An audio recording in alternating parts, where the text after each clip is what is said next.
Basically from the identity.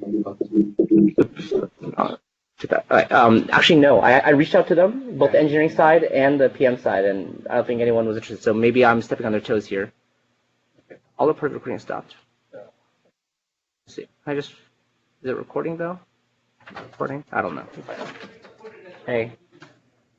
We just did introductions, so why don't you maybe just say hi? I'm in there. I'm an architect in the identity team.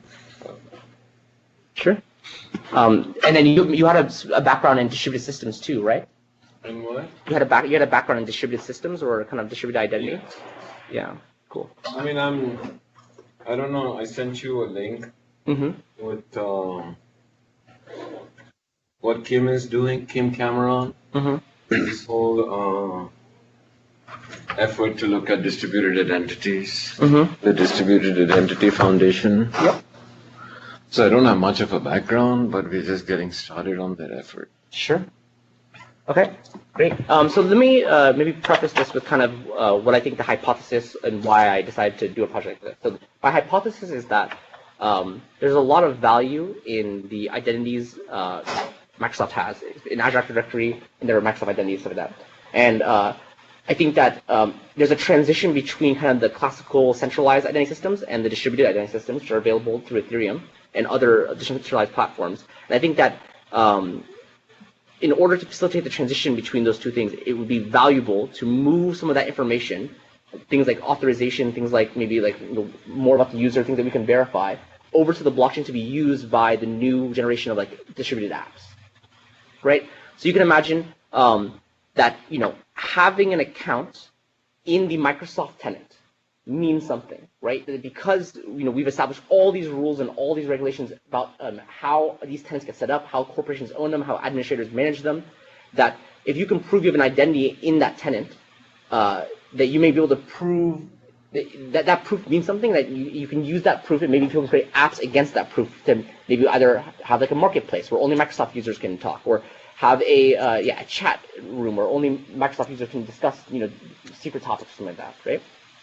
And so this project is trying to uncover, trying to figure out a way to kind of simply get confirmation that, hey, a user owns both an Ethereum address and a Microsoft identity, store that connection on the blockchain, and allow other apps to use that connection to do authorization. And so that's kind of the basics here. And this is not a new concept. There's a bunch of other identity systems being built, things like Uport, which are building these attestation layers, which basically stores exactly the kind of data here. And one of the concessions about decentralized identities is that kind of no matter how you ring it up, you're going to need some kind of centralization in terms of people who verify things in the background. Like even if we were to try to establish like, hey, everyone's going to have their U.S. government ID on the blockchain, you're going to need something like the government or like a DMV to go verify the identity and go actually attach that to your blockchain identity. But that might take a long time, you can imagine, for the infrastructure for entire governments or entire societies to build that. But what we can do, I think, is really quickly and programmatically be able to do this for our system and our identities and hopefully provide some value. And then let's talk about user stories real quick. So what I'm hoping is that by the end of our hackathon on Friday, we will have a end-to-end kind of working project which allows any user to kind of come to our station to really quickly generate a brand new Ethereum address for themselves, sign in with their Microsoft identity, attach those two things together, and then we will give them some Microsoft coin. And Microsoft coin is a coin that can only be given to users who have verified their identity as being a part of the Microsoft tenant. It can only be transferred between users who have been verified as Microsoft tenant.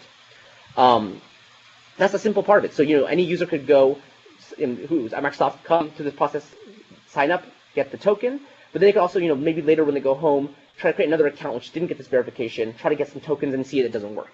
That's just the basic. And of course, depending on the scope and the amount of people who are working on this project, we might also build other contracts as a part of this team, things like a marketplace, things like a chat app where only certain people can talk. So that's the basics. I would love to start now with any questions about my hypothesis or kind of the end-to-end project, if there are questions in that space. On what basis do you give a coin to somebody? Yeah, so I'm the contract which I'm envisioning is a coin that is only given out to a certain tenant ID or a certain set of users that matches certain criteria. So that criteria could be anything. But in this case, because we're building it for the Microsoft Hackathon, I'll say if we verified that your tenant ID for your ID token was from 72F, the Microsoft tenant, then we will allow this contract to issue tokens. Otherwise, we'll say, nope, you're not part of the tenant. You have not got the right claim. Please come back with the right claims. That token is supposed to be an ERC20 token. Okay. Yeah. So I mean, we'll again, a lot of this is actually, we're stepping on the backs of giants here. So things like creating a token, you can actually do that right now in seconds. Literally, go to any website. They have templates for you. You can create it. We of course will be modifying those templates to include these requirements and permissioning. But hopefully, we'll be doing it in a way that, hey, it's obvious enough and easy enough to do that. You can take any contract and kind of add these requirements. And just to show you kind of how simple, again, this was something I was getting set up before I got here, and this thing is buzzing at me. So is someone in the room? No. Kind of show you how simple it is. Here was a super simple contract, which doesn't actually represent a token, but does represent that check. And the check is happening right here, where basically I'm calling the ID store, which is the contract which has the identity stored in it. I'm saying, hey, give me the tenant mapping for the message sender, basically the person who's sending the message, and then verify that its hash matches the hash of the string. One of the things about Solidity is you can't actually match strings, you have to match the hashes. But something as simple as this, require that this be true.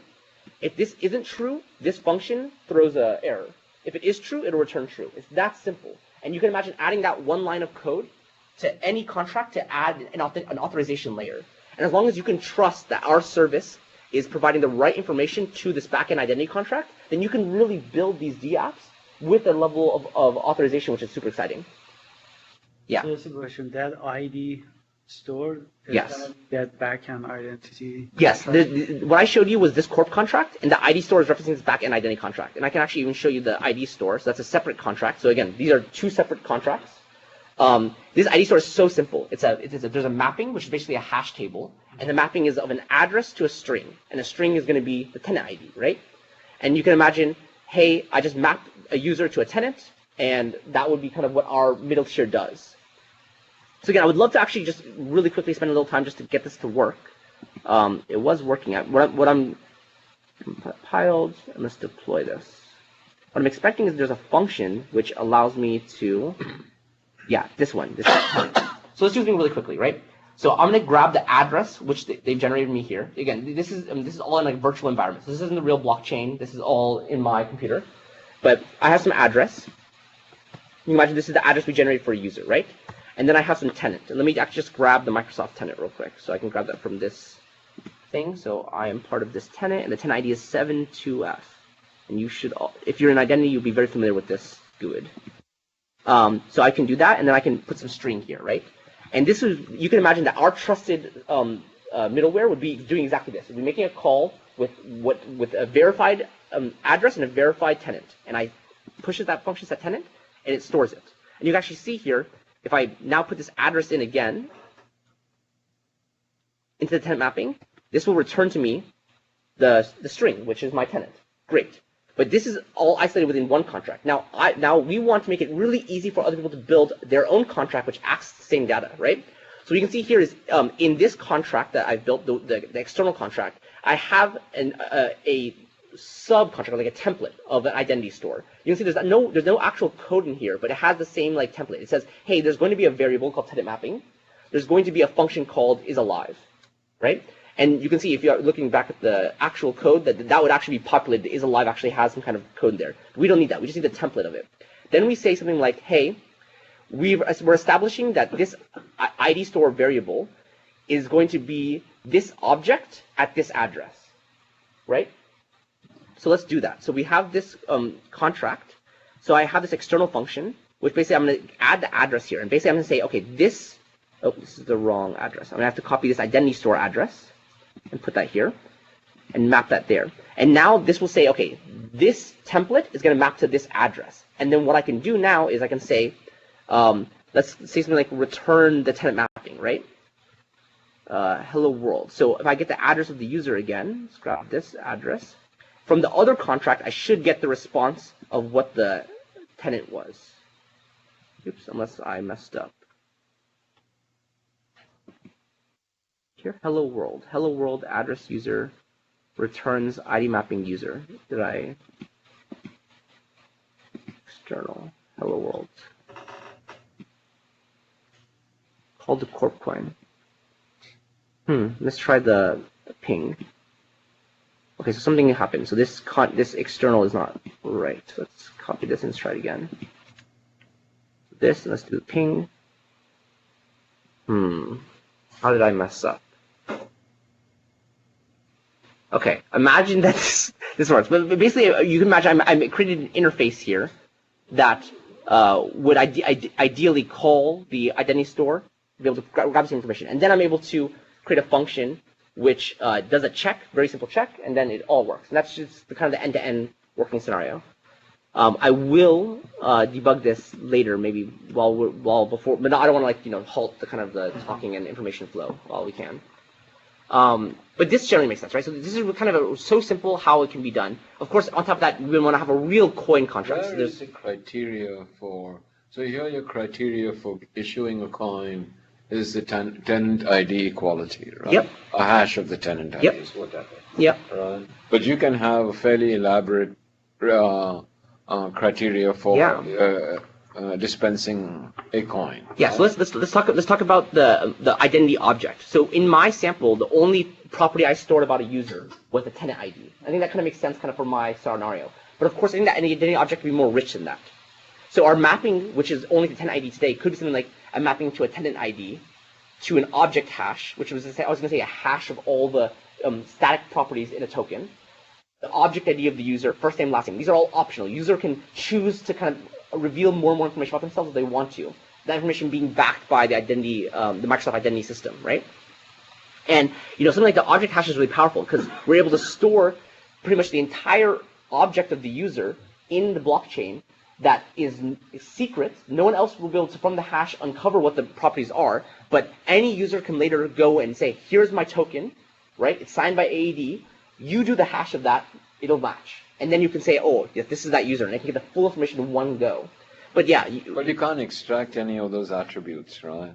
You should. You can extract all of these attributes. This will be a hash, though. It won't be plain text. These ones will be plain text. Okay. If you can choose what is hashed and what is plain text. Yeah, and that's what the middle tier will decide. Middle tier will decide how it creates the object. And again, the middle tier is kind of the trust here. So you can imagine a new service that AED provides is this service. Okay. And as much as you can trust, AED identity or Microsoft identity, you can trust this service to do the right thing on this blockchain.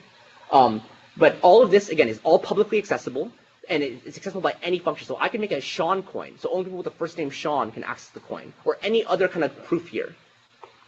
Yeah, I'm just trying to see how you would kind of and actually have a sort of meaningful contract that you could sort of use. Okay, today you're giving me a coin, right? Well, what do I do with that coin, right? I mean, anybody can get a coin. Mm-hmm. So what do you do with the coin, right? So why is it valuable? I think the coin is just a. I understand. Yeah, but I understand in this world, maybe kudos, right? Kudos is a great example. So there was a service here where, if you did a good thing for me, I can give you a kudos. Imagine that there was actually a kudos system that was backed by a coin, and that coin could be exchanged at the Microsoft Store for some product. So the kudos system would have to tag your identity object in some way, right? Let's say I give you a kudos, right? Yeah. I say, wow, what a great thing. Mm-hmm. Okay.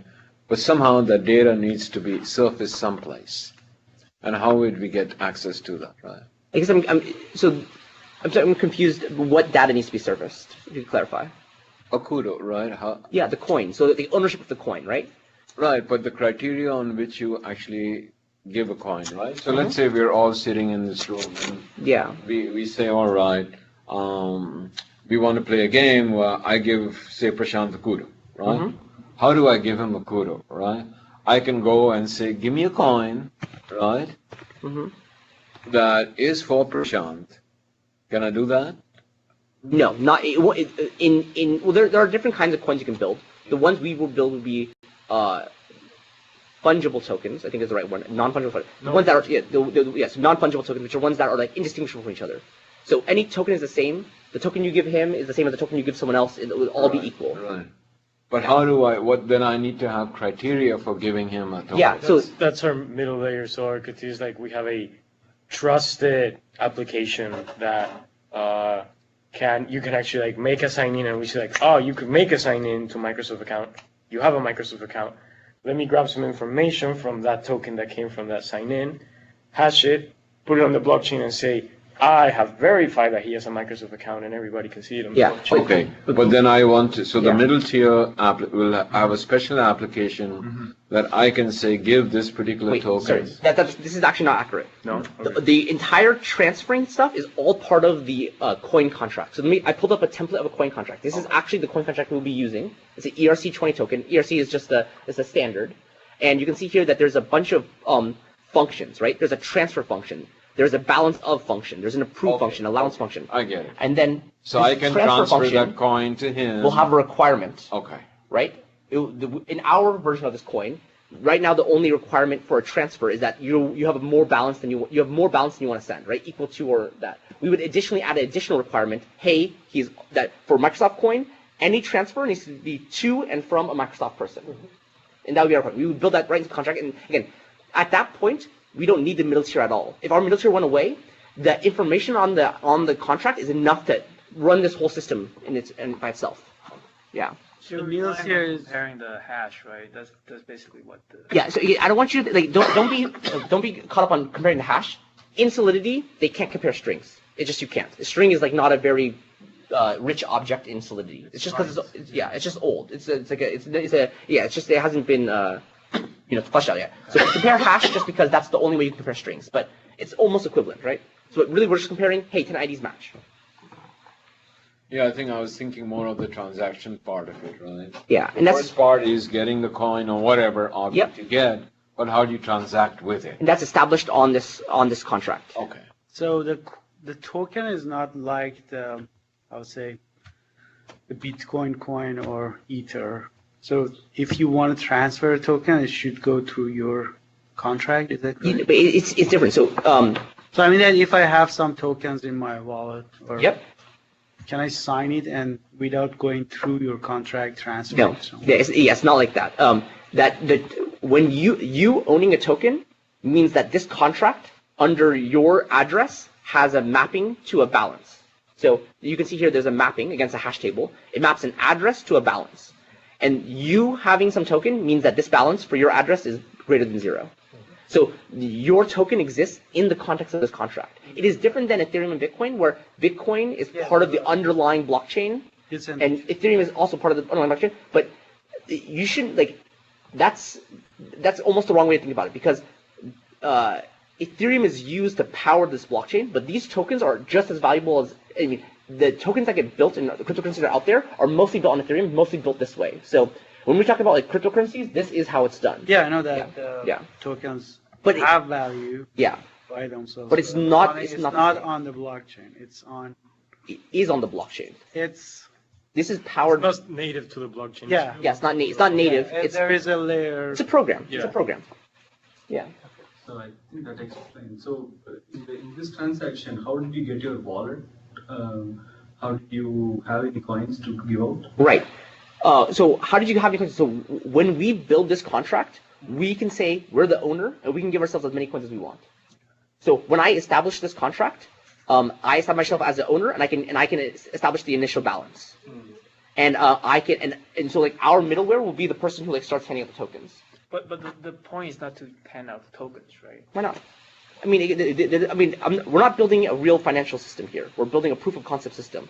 These coins do not have any value today, and I do not expect at the end of our hackathon will have any value. But I thought we were, goal and is maybe to- I'm yeah. understanding wrong, but are we building an ERC20 token or an ERC725 token? So ERC 725 is not a token. It is a identity thing.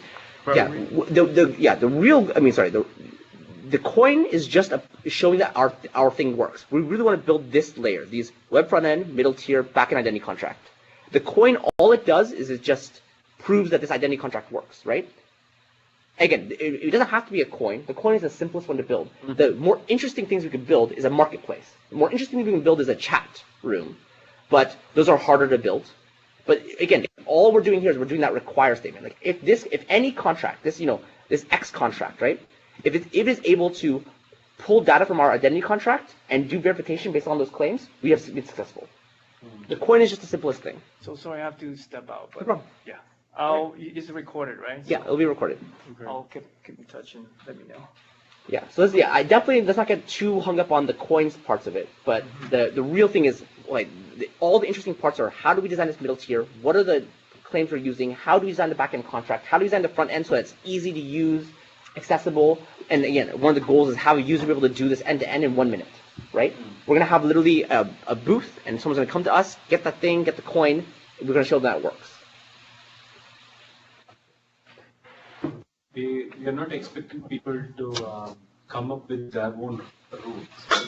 We are setting up the rules and we can use our middle tier. Is that fair to say?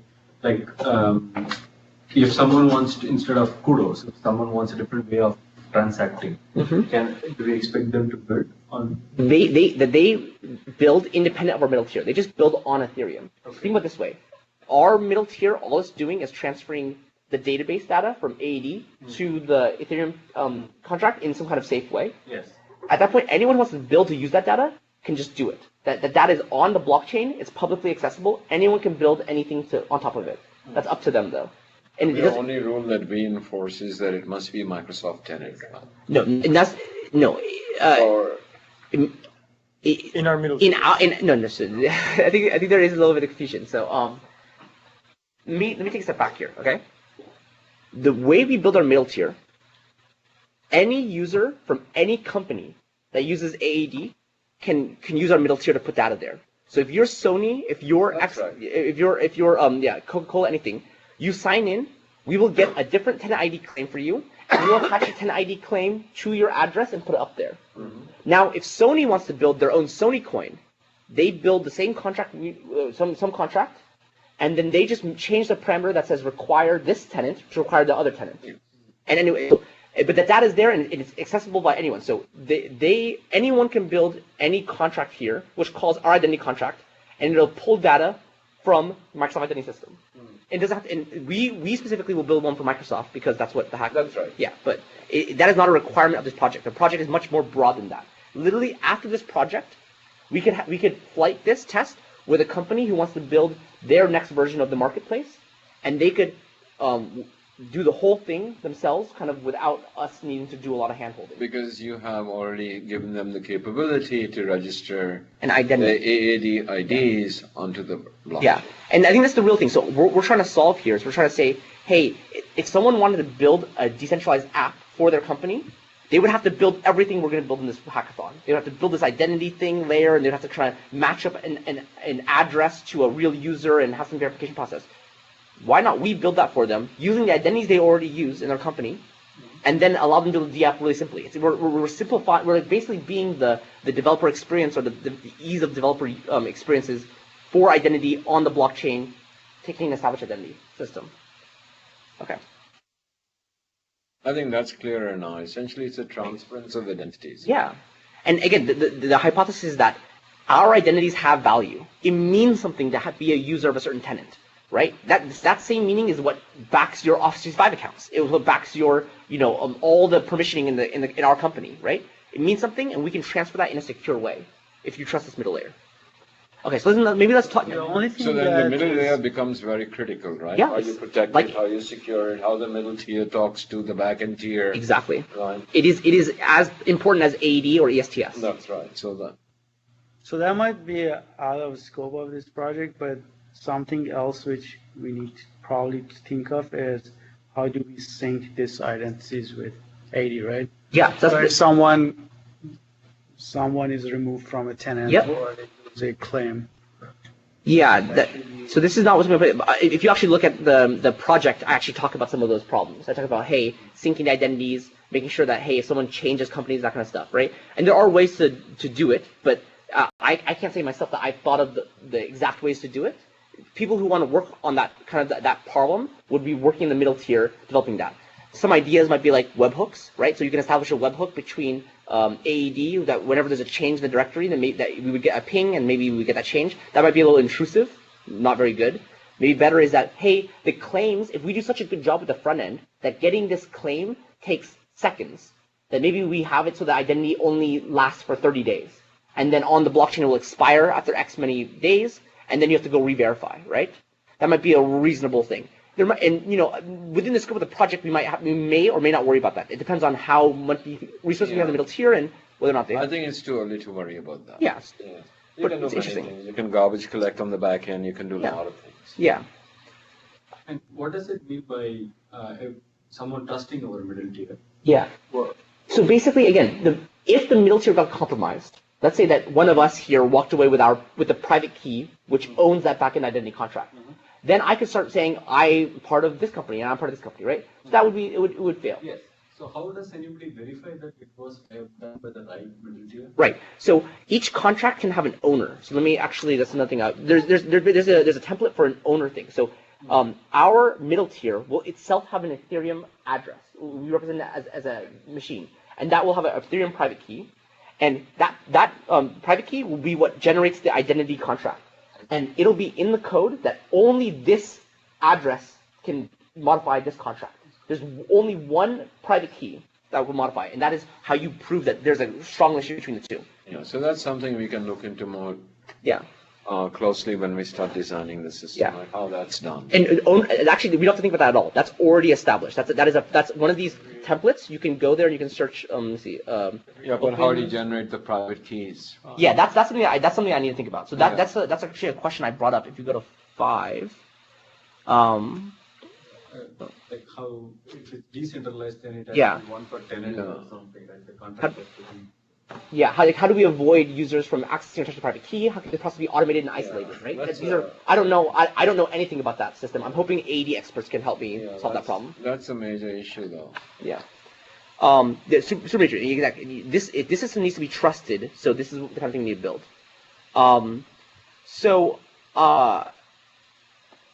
Okay. Yeah. More questions is good. Other than that, I was gonna walk through some of the key points and just start talking about like some of the concepts and things I was thinking about and places where we know how to do it or we don't know how to do it.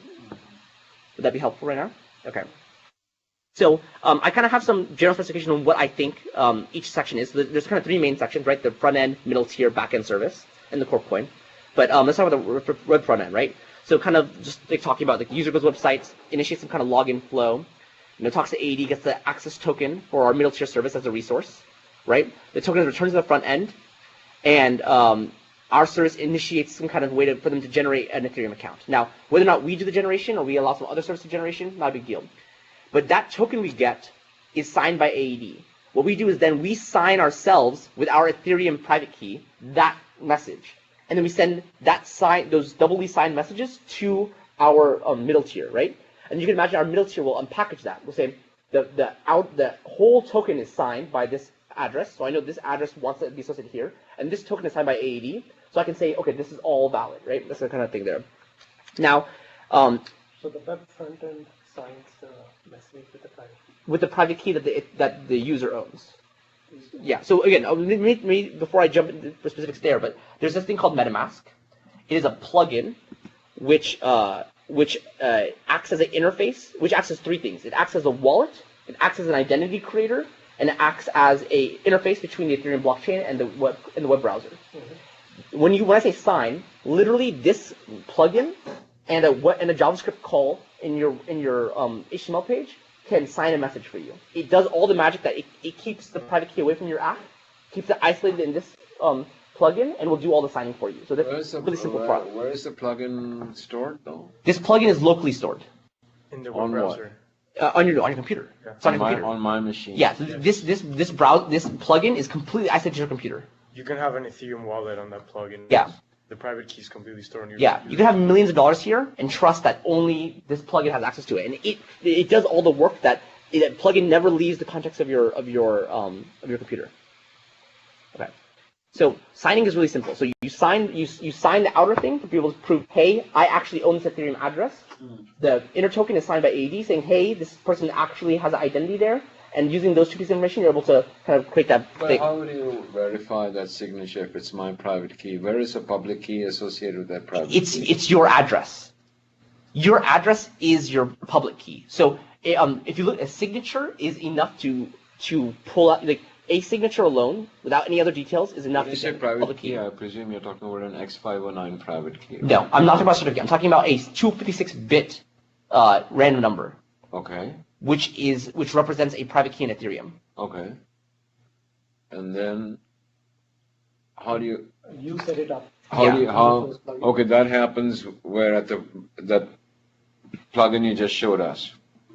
Yes. So again, what does it mean to have an Ethereum account? An Ethereum account is an address, but what it means to own that address or to be that identity is to own the private key, which after doing the public key cryptography generates that address, right? You own the private key, which generates the address. That's all it means. It's also elliptic curve in Ethereum, right? Yeah, yeah. So your private key is a random number. Your public key is basically some numbers that's like the X and Y output, and your address is the hash of the public key. Yeah. We'll have to look at that more closely. Yeah, sure. So there's a book I sent you, and I sent everyone on the team in chat. Is it there on that? Yeah, and there's a chapter called Keys and Addresses, and it really walks through elliptic curve cryptography. Also walks through. I compile it to EPUB, so I can send it. Yeah. Or Mobi if anybody has a. It also let me see what's here real quick. So here at some point it talks about Ethereum address, right? So given a private key, which is this is a 256-bit random number represented as a hex, you can generate the public key. The public key, you take the hash of that, and you get some kind of hash, and you take the 20 bytes, and that's your address. So a signature is enough to pull out the public key, and that is enough to verify that hey, this person signed this thing. It's no different than normal public key cryptography. So the third party will have the address or the public key. The what? So someone wants to verify the signature, right? Mm-hmm. They can do with the address, or they need to have the public key. They should have. They're generally equivalent, but it's the address. The address. All you need to do is like so even a signature. if it's the hash and it's just you said 20 digits of the hash, right? Yeah, the last how they can get the reverse the hash, get the public. Do they use? Do you know if they use? What is the underlying SDK for elliptical cryptography that they use here? I think it's I do know. I don't want to. I think it's ETHDev, but I think it might be something else. Is that publicly available? Sorry. They use SHA. They use SHA-3. That's what you're talking about. They use SHA-3. SHA-3 is just the hashing thing, right? Yeah, that's. When it comes to elliptical cryptography, what is the underlying SDK that they use? I guess I maybe don't know, but I mean, it is SHA-3. I think they use either OpenSSL or OpenSSL. Does OpenSSL have an EC ACDCA capability? No, I think there are very, very few open source EC SDKs, right? There's one from Ireland, I forget the name. There used to be Certicoms, which is bought over by NSA. So I'm just curious, which is the actual EC underlying SDK that they use? This one. So yeah, it's OpenSSL and libsec. They use the A1. Bitcoin curve. Okay. That's there, right? I'll look at that. Okay, great. So let's move on. So let's keep going. So that's the sign-up process. So let's jump. Yeah. Didn't answer that question. Sorry. Yeah. So I want to say this, that again, when I send a transaction, I don't even send my public key or my address. That a signed message, that signature is enough to be able to extract from it the public key, and then the signature is enough to extract the public key, and to derive from the public key using the same process your address. So literally, the public key is in the signature. Yes, it can be derived from the signature, and so literally getting any signed message, I can tell you which address sent that message. But how do I get my private key in It's something like MetaMask, that plugin would generate it for you. Oh, it just automatically. Yeah. An alternative thing is that we could be generating them. Like MetaMask might take too much time. Like if our goal is 1 minute, installing a plugin like MetaMask might be too long. We might, in our proof of concept, generate the public key for them. But literally, you could go take a coin, flip it 256 times, and now you'll have a private key. Okay. It's that simple. Okay. So now at the end of this web front end, our web front has sent a package to our middle tier, which is a AED signed token signed by the Ethereum user. Now, what does our middle tier service do?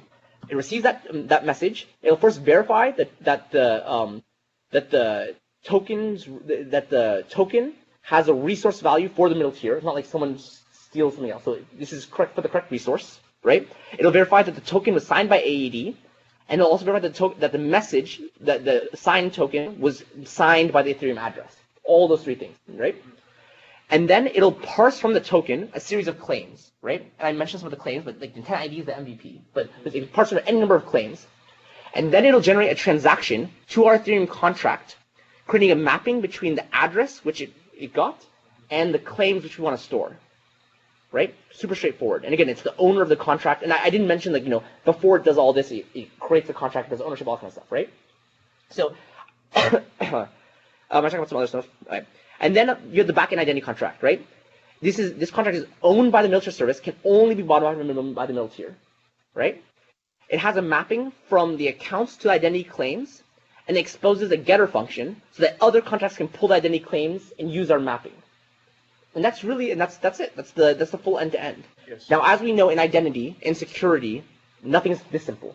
There's a lot of ifs and assumptions here, but really, this is the basis of the project and what we want to build end to end.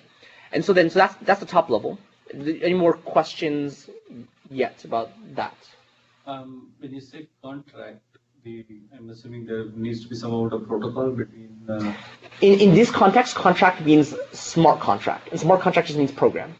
A program running on the Ethereum. Yeah, they call all these programs running on these distributed blockchains smart contracts. They're not like legal contracts. They're not like anything, but there will be in general a handoff, like a handshake between the front end and the middle tier, and the middle tier and the back end. And that's one of the things when we establish our teams, when we establish our groups, that we will establish those handoffs kind of ahead of time so that people can work in parallel and then assume, oh, yeah, I'm going to get the right data from this team and all that kind of stuff, and it'll just work, right?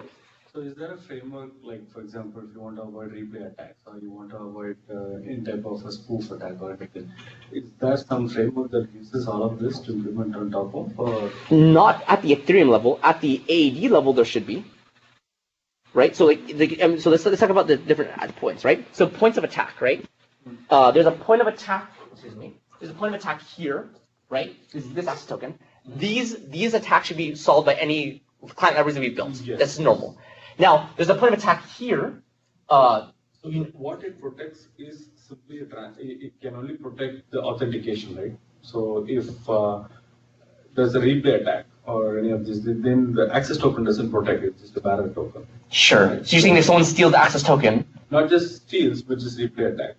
sure, reuses it, yeah. They contact our middle tier with the same access. Yeah. You're right. I mean, nothing about this stops that. That would, I assume, need to be built into the middle tier if there are ways to solve that. But there are ways in the sense you have all these expirations. Yeah, you have a nonce, it's a one-time nonce, you have a timestamp and all that, right? Yeah. So there are ways. The question is, you don't want to spend so much time addressing that because that's already addressed in many of the existing protocols like SSL. Yeah. And things like that. So you need to make sure that you don't spend too much of our time on problems that have already been solved. Yeah. Yeah. Okay. But and then there is opportunity again. This could be compromised, and then this attack is. I mean, there's actually not a lot can be done here because every transaction, the way the transaction protocol between blockchain and external clients is actually very strict, and again, the only real compromise that can happen here is that our private key gets leaked. Yeah. If our private key gets leaked, then there's a problem. But the front end can be anything, right? So third parties can write in future. yes, the front end, anyone could write. They just have to. Is it bound to our private key? Front Like end. that's what The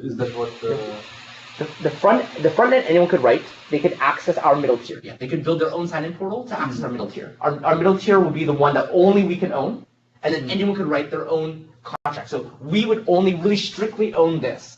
Okay. Anyone could build this if they want to. Anyone could build this if they want to. Okay. Yeah, but I think that a big question is that if, like you said, right, we are essentially transferring an identity, a centralized identity to a distributed identity. Yep. Right? And it could be anybody from Sony to any of our tenants, right? Yep. So the question is, your tenants are going to ask you, how secure is this, right? Sure. So I think that's one thing we would really have to look at very carefully in this whole Sure. design process. And then once you have the identity on the blockchain side, your distributed identities, right? Then you have the notion of a contract, so you can initiate transactions, right? Which again, that's a capability you're giving them, because essentially what we are doing is transferring identities. Yep, that's exactly Right? right. That's the service we are offering Yep. to the rest of the world, right? To AAD tenants. Yep. Right?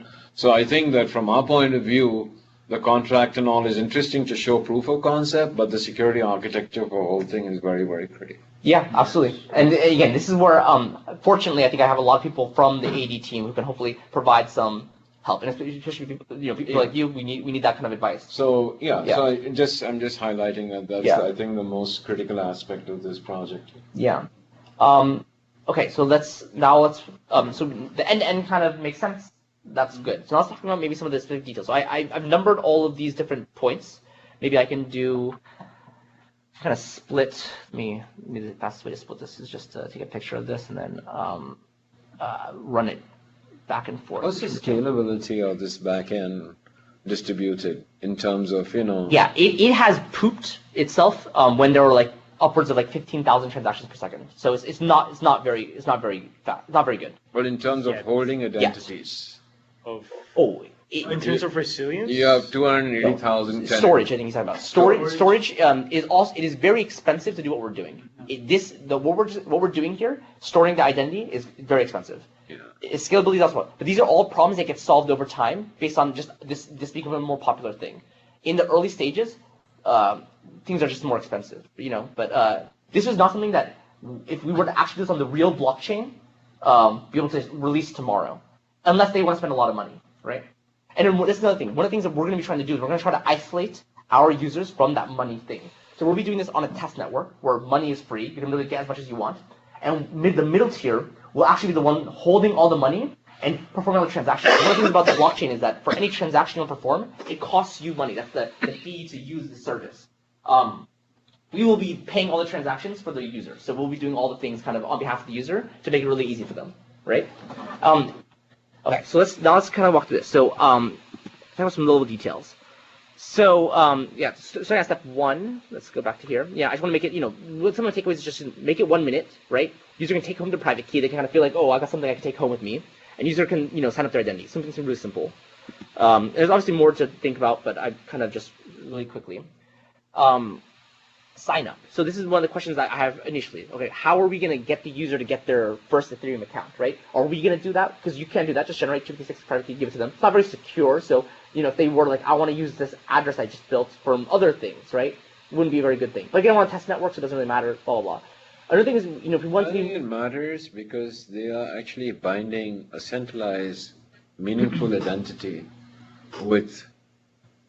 on the blockchain. But it's a test network, so it doesn't mean... What is test? The Ethereum is test, right? Yes. But the AAD is not test. Okay. Right? So that's very critical. Right? But what I'm talking about... Because you're binding a very strong identity, a strong system to a weak system. Huh? Right, but there's nothing... when you say binding, I think you're adding more strength to what we're doing than what we actually are doing. Right? We're just storing a tenant ID. So if you're afraid that our middle tier... But you're storing a tenant ID, you're not storing any details about me per se. Right? No, yeah, that's exactly right. And again, You're binding essentially public things, my name, address, and that I belong to Microsoft. Yeah, and we wouldn't even the name and address is all optional. Your name is optional. It's something that we would provide the user to be able to say, I want my name there or I don't. We will not take anything sensitive there. Yes. So again, in this regards, kind of generating the address is not super important. But if we want to be better and kind of inform the user that use us kind of the right practices, we might want to say, hey, use MetaMask, do that kind of stuff. So that would be interesting. So this is just questioning the answer. People in the front end need to answer that question. Yes, generating an Ethereum address is one of the things you think about. Let's talk about sign Ethereum messages, right? So I mentioned how easy it is to sign a message. So this is a JavaScript library, web3.js, and literally as simple as putting in the message here, and then having some kind of built into your browser, there'll be something like default account. This is what MetaMask provides, and you just call the personal.sign, and it'll return a signed message. It's that simple. The programming of that is really simple. And then the payload that gets sent from, let me see, where is the picture? From us to them would be something as simple as like access token, the raw access token, and the signature, right? That would be enough to do everything, because the access token itself has its signature. You can verify that. This signature is enough to pull out the address of the user, and you can verify that this is the thing that got signed. So it's super simple. The payload is really simple. There's some resources, right? Like there's a blog post on how to sign and verify messages in Ethereum. And then the other thing is like, is there a better way to provably connect an Ethereum address to the AD account? I'm not sure if there's any, like, besides, us signing the message, I'm not sure there's any better way to prove these two are related. I don't think there is, but, it's something to think about. Okay, verifying signatures. That's also something that's been blogged about. And this is some of the raw code. If you were given like the VRS parts of a private or of the signature, you could be able to generate the address which generates that signature. That information is in the previous slide, right? That's an SSL transfer, right? The payload is transferred over what? It would be transferred over SSL, hopefully, yeah. Like from our front end to our middleware. Yeah. Okay, so verifying signatures on some Ethereum library. So again, this 5, I'm talking about this middle tier, right? So middle tier has to do something like, it has to verify signatures. So that's kind of some of the libraries. Like Owen will be how we verify 80 signatures, probably. We have our own thing for Ethereum signatures verification. This middle tier also has to have Ethereum libraries because it's going to need to talk to the Ethereum blockchain. There are a bunch of different libraries and a bunch of different languages. My preference would be to use Python because I know Python, and I know the Python library is pretty good. I'm down with Python. Yeah. But it depends on the team that wants to build that middleware, what they're coming with. So there is a .NET library. There is. Is it very thorough, the .NET library? Yeah, I think it's pretty thorough. It's run. Used quite a bit. I don't think it's used quite a bit because a lot of the developers in this space are not using .NET. Okay. They're using JavaScript. They're using Python, JavaScript, yeah. Mostly JavaScript and then Python. But that being said, I can tell you that the company that made the .NET library is a very reputable company in the space. So like it's Consensus. I don't know if you. Oh, okay, yeah. Yeah, So they is that literally open build source? everything. Is that an open source library? Yes, it's open source. Yes. Okay. This entire world we're in is open source by nature. Yes. So it's something called Go ahead. Like, is that like So, Ethereum? yeah, Go is also supported, but I think it's supported more low level, where it supports the actual Ethereum client. It doesn't have a lot of support for like the top level, like I'm building a client that just wants to interact with Ethereum. It wants to be the Ethereum client. Oh. So, but I think if we choose Go, I think it also would be supported. But I'm not sure how good Go is as a like web platform or as a middle tier platform. So. Again, so .NET, Python, I think is maybe the two places. JavaScript is all. You can also do like Node.js, something like that, right? That's a link to the .NET library. Yeah, these are links to .NET libraries and all that stuff. And then of course there's one thing is any language uses the JSON RPC. The RPC is literally just normal like REST or HTTP calls, right? So literally any language you want that can make an HTTP request, you can use the JSON RPC, and there's a documentation for that too. And that's what these libraries are built on top of. Okay. 5.3, so the same middle tier also has to generate a private key on the machine, right? So one of the things that we were talking about is how can we kind of very securely have this middle tier generate its own private key, initiate that contract creation. I am very unfamiliar with this space. I need an expert. What did you say? You want to generate the... This middle tier is going to have to generate its own Ethereum private key and address so that it can build this contract and establish this trust. Okay. That should be a humanless process. No human should be involved in generating that private key or get access to that private key at any point, right? And the private key is persistent or is it transient? It will be one private key. The address has to stay consistent. It has to say persistent, right? Yeah, persistent. Over a period of time. Yeah. Which means you need to store it locally someplace, right? Yeah. And protect it. Yeah. Protect it. And So then there's you no... have a whole discipline around that. Yeah, and there's no concept of rolling in this world. If that private key gets compromised, that contract is compromised. And the best thing we can do is we can say, it hasn't been compromised at this point, and we can copy the data from that point and move on, but like, there's no way to recover this contract unless we want to build into the contract. Yeah, Contract. we can build like a special set of keys into the contract that in the case that those keys present the signature, all of those identities can move to a new contract specified by these new keys. But that's like things that we can go further. But if that private key gets stolen, then automatically that private key is the owner. So I'm assuming the middle tier is a distributed system, right? So that means No, it's all not. of this. It's not. It's centralized. That is the centralization of the whole thing. That our middle tier is AD. It is a centralized system. No, I understand, but the middle tier itself it consists of multiple machines. Is that right? So it can be any It can- microservice or Azure. Yeah, it'll be Azure like I VMS. agree. So which means the private key, they have to provide a unified private key. That means there has to be one private key Yes. for all of them. Yes. Which means there has to be some consensus. Like somebody has to come up, be the leader, create a private key, store it somewhere, Yeah. and everybody else should take. Yeah, you can use the key vault or those. Yeah. Yeah. Exactly. I have no idea how to do that. That's Yeah, that's the something Azure. perfect. Yeah. Yeah, that's where, I think that's where you would exploit our existing infrastructure, key vault and things Yeah, like that. keywords would be. So that sounds perfect for me. But yeah, that's something we need to think about, right? Because this is a really important part of the process. The trust comes from, hey, this machine runs on its own and it runs on a set of rules that we've established. All right, now let's talk about 6. What is 6? 6 is this transaction between middle tier and the back end. Nope, and we lost light. Let's have a clock. You're kicking us out. No, yeah, let's come back on. Okay. Identity claims, right? So, should have a tenant ID, object ID, hash of fixed details. You can add extra things like first name, last name. And object ID is one of those things, actually, I'm not even sure if that should be allowed. I'll get back into Sure. I'm not even sure object ID is one of the things that we should have. It might be too much details, right? And I talk about more in the backend identity contract. So, the backend identity contract is going to have a few mappings. Again, hash tables, right? One is mapping address to identity object. That's the core of our product, right? The next one is a mapping of the hash of the tenant ID object ID to a bool. And what this allows is that only one user can create one mapping, right? So we can check, hey, Sean has already made a mapping. He can't make another one because I don't want to spawn 1 million Microsoft accounts, right? So this is maybe a way to do it while hiding the tenant ID object ID information, right? Additionally, we might have a mapping between tenant ID and verified domain, right? Like it might not be useful that on our thing is like 72F, right? But it might be useful to have the thing that says, okay, 72F means Microsoft and that. I'm not sure if that's too much detail. I don't know the privacy concerns there, but that might be something that's interesting, right? Other things about like credential expiration, right? An address change function, like I established this address as my identity. How do I switch it? Something like that, right? And that's the identity object, right? The only thing I require, and I added another one, is a tenant ID and has Microsoft ID. And I think has Microsoft ID will always be true, but I think it's good to have it in there because maybe we want to make it false something like later, right? It's kind of hard to delete some of the stuff in the blockchain, so anyway. But anyway, they all have a tenant ID, which is required. Everything else is optional. The one interesting thing, so this thing like object ID, first name, last name will all be like raw text. The one interesting object here is the object hash.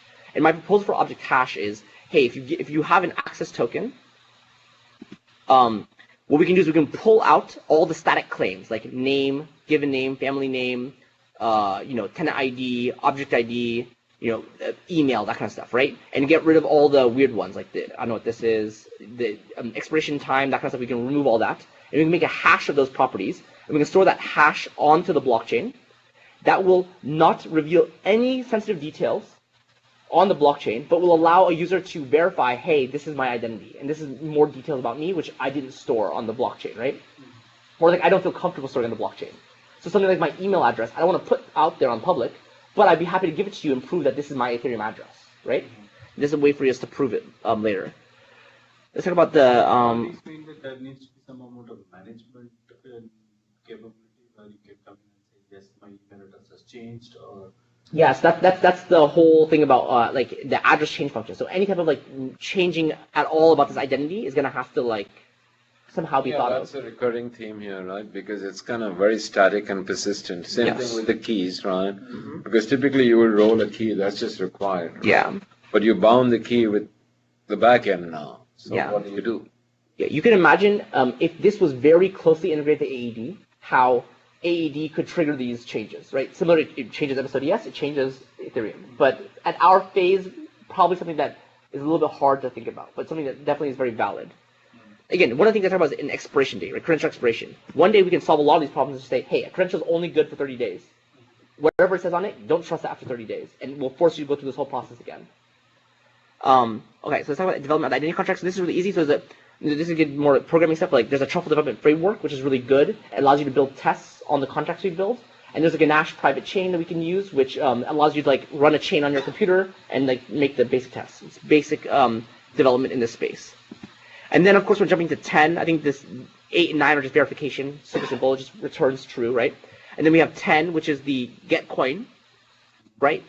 So user will need to use Ethereum. Can we have a middle tier make the transaction on behalf of the user? So one of the things that's a problem is that if I want to make a transaction to get some coins, I will need some Ethereum to actually make that transaction out to the network. So either we have to give them some coins kind of as a part of this process, or we just have the middle tier make that transaction on their behalf. I don't know what the right choice is. We have to, whoever owns that kind of has to think about that. So I mean that giving the token to the users? No, the actual Ethereum itself. So any transaction, like a transaction like give this user coin, that costs Ethereum, the gas to run the blockchain. Yeah. So that you just need to solve. You need to like figure out who's actually going to give that money. Like, how are we going to do it exactly? It's a small detail, but it's important to think about. Does it mean if you can have a test network, then we have to run those servers, or we have a test. There's already a test network that's actually a real distributed test network. I see. That getting those coins is free, but it takes time. Like it requires you to like click a button and then like do something, and then the coins give it to you all that stuff. Okay. If we want to make this a 1-minute process, we might have to like hide that from the user. I see. Right, and that's fine.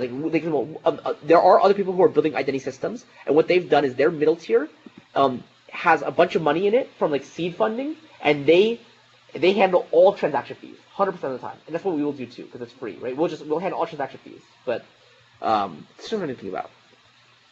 Let's go to 11, the corp coin contract.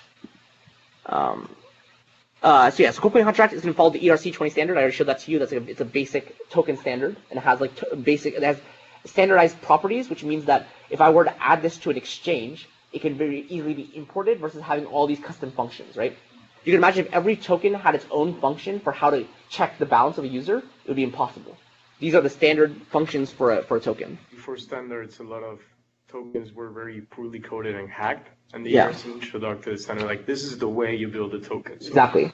And then and on top of that, we can always build, like, as long as the standard isn't I don't know how to say it. It doesn't stop you from doing things. As long as you follow the standard at the baseline, you're good. You can add as much as you want on top of it, right? So things like a freeze account or revoke coins function, like if we find a user no longer part of Microsoft, we'll revoke his coins. Something like, stuff like that, we can add extra functions. That's something to think about. Checking claims. What is that? That's 12. Yeah, so this is talking between the identity contract and any contract that gets built, right? So I have some like pseudocode here, but basically the idea is first you create a shell of the identity contract, which we'll make publicly available, some kind of documentation. So it adds that shell into the thing, records the address location of our address store, of our identity store, and then does the verification process. One thing that would be nice is, hey, our identity contract could have built into it a function, which this contract doesn't have to even implement the function. They can just call our function and do it on behalf of, right? So make it really simple for implementation.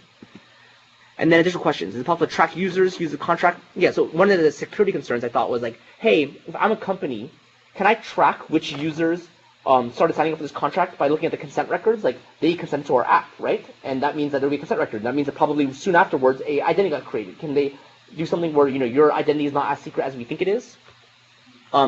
Should we make our own identity contract for something like Uport? So Uport is another identity solution provider in the space. I think for our hackathon, we will be creating our own identity contract, but in terms of like the long-term solution, it might be wrong to build this. It might be right to only build the middle tier and then use the attestation platform on other bigger platforms like Uport as the main identity contract. And they might handle things better. Like all this expiration thing, they've actually have built into the contract already. But nonetheless, this middle tier is very valuable, right? Stuff like that. So, okay, I talked a lot. I like it. Make sense? Any questions? More things to talk about? Yes. So if you are done with this, Yeah. then what do we do in the hackathon? How do we split up? What is the plan? Yeah.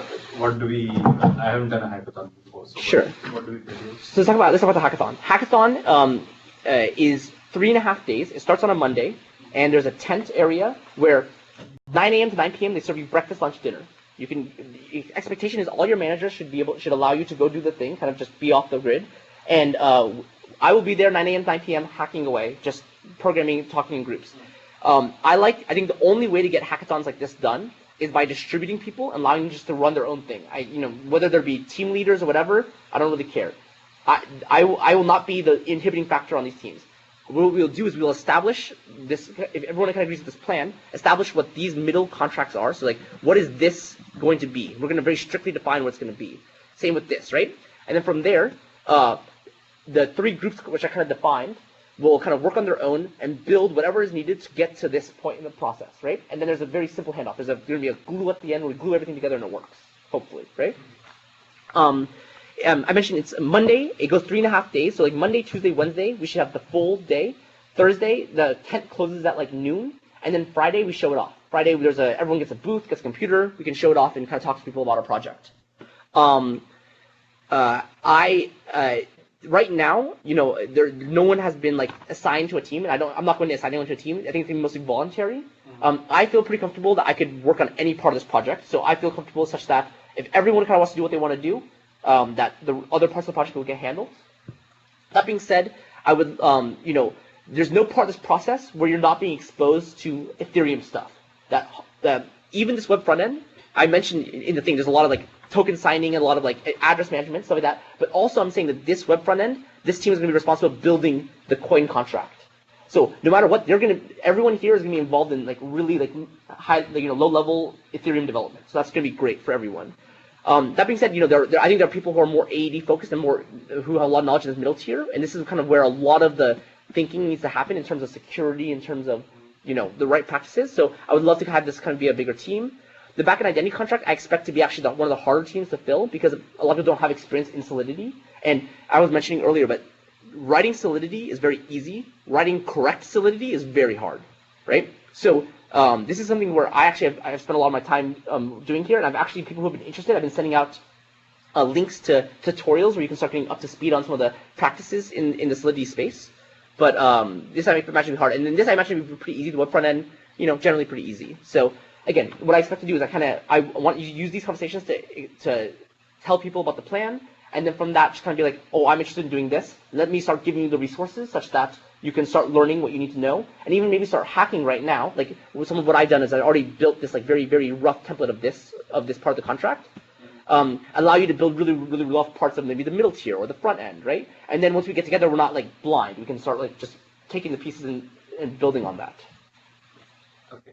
So between now and starts Monday, right? No, we have one more week. So it will be one more Tuesday meeting, and then the next Monday. Okay. Oh, I thought it was this Monday. No, I think it's the 22nd. So Still have. yeah, it's this the 23rd. So we're good. We still have a little bit more time to learn, all stuff like that. Yeah.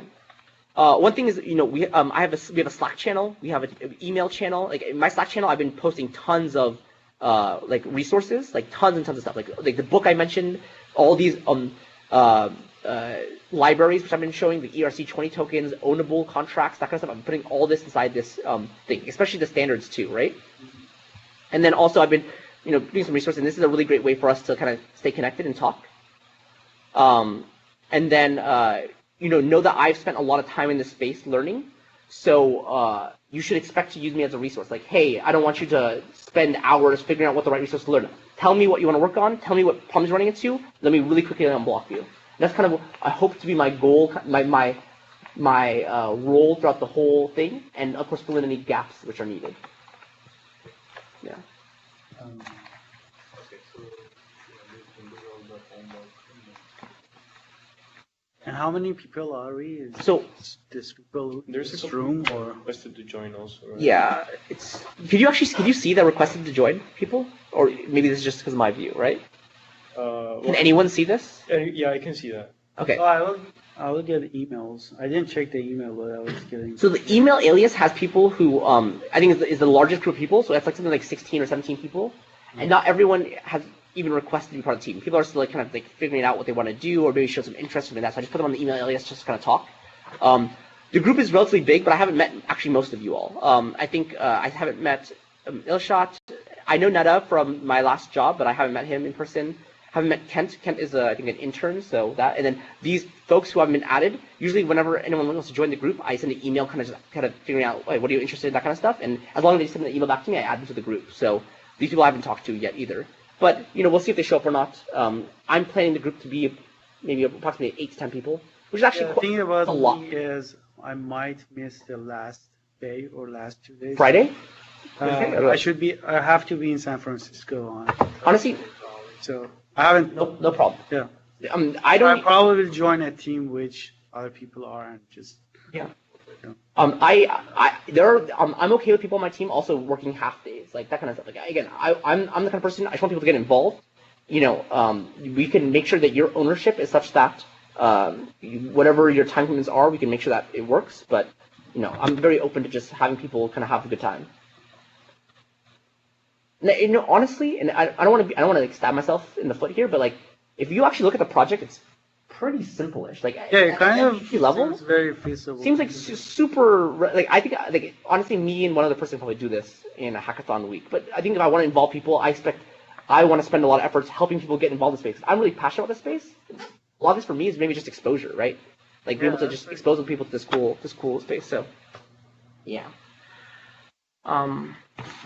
Yeah. Okay. Good.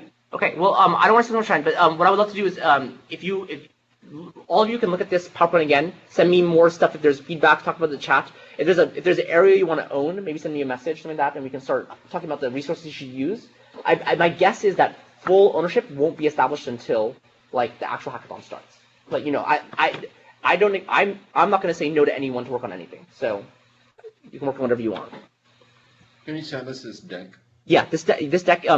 I think it's part of one of the emails, but I'll send it again. Oh, you already sent it to me? I think I sent it to the alias, so it should be on one of the emails. Yeah. It's in the emails. It's in the email. Yeah. Okay. Cool. All right. Thank you so much. Thanks. Thanks. Yeah. Cool. Thank you, guys. Okay, I need to close this.